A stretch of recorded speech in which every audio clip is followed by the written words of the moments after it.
Hello, I'm Rita Cody Robbins, and I'm reading from my memoir, my new book, Down the Plains. And this is a Franco-American memoir looking at what does it mean to be Franco-American and female. And I'm reading from chapter 16, which talks about what I wrote about, what it is like to be in my position in the family, which is last. Other means of fire. Being born last in a family is like walking into a movie that has already begun. The action has been going on for quite some time, and you walk into the theater where everything is dark. Everyone else is sitting and eating their popcorn, candy, or drinking their sodas. You have to find a seat for yourself and find a way to catch up to what the story is all about. You have to understand the main plot, the clues, the theme, tempo, musical score, heroes, stars, action shots, caution, danger, mud puddles of happiness, saloons, backroom games, beauty parlors, dance halls. Feel out the other hombres so you won't get your face smashed in too hard or get pounded out for not knowing the plot well enough. And since you were born late in the show, the plot thickens. It is a lot like being caught in a gunfight at sunset and you forgot to bring your guns.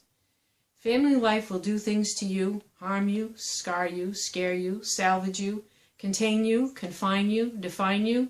There you are, waving into the camera, smiling, waving, avoiding the lens of the old-fashioned movie camera after a few minutes because the light is so bright that you are blinded. It's a moving camera and everyone just stands there. Mama and Dad went out to buy one of those cameras in the 60s. Everyone we knew had had one since the 50s, but we got ours in the 60s. 3 minutes of film, silent except for the noise of the projector. Life moves at a clip like an old Charlie Chaplin film. Everyone moves faster in the home movies than they ever did in real life.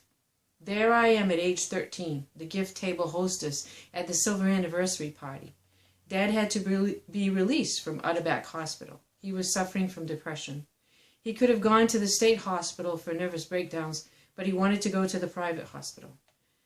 They were giving him shock treatments. He asked Mama, "Who is that little girl that was with her when I went to visit him?" "Voyons donc, Ray, c'est ta fille," Mama said, shocked. "Ma fille?" He looked terrible. Pale, drawn, unshaven, lost. What the hell were they doing to my father in this hospital? They were supposed to be helping him. He couldn't even remember me. He tells me he's forgetting many things. Whole blocks of his life are gone from memory, wiped out. Years later, he still says that he cannot recall certain times of his life because of the shock treatments.